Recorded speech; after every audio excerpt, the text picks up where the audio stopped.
Track 2.14, Unit 5. Reading, Exercise 1. Moving Pictures. Technology and the Movies.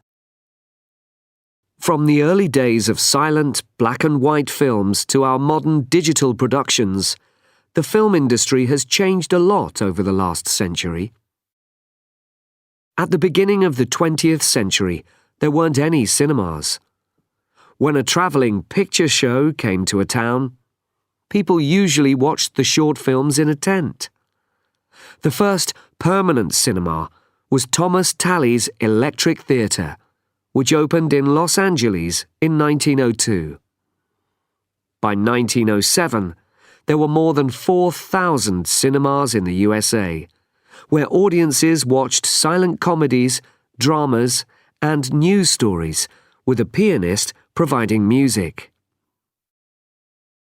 Colour films delighted viewers when they started to replace black and white films in the early 1920s.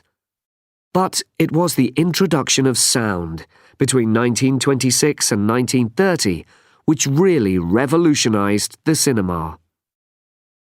Genres like musicals and horror became popular, as film producers could include songs, dialogues, and sound effects in their talking pictures.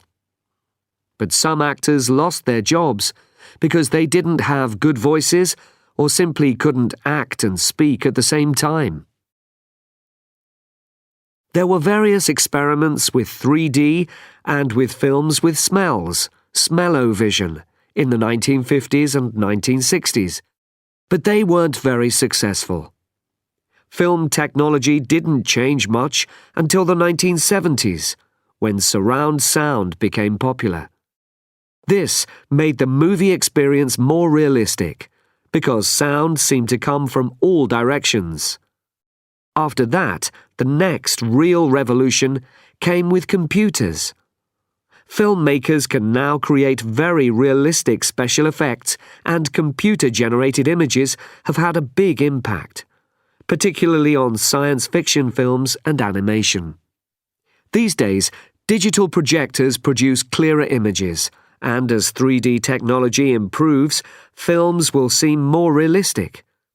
It's also possible that with future technology, we'll be able to connect our bodies to special cinema seats and feel the same emotions and sensations as the characters on the screen. But will we really want to do that?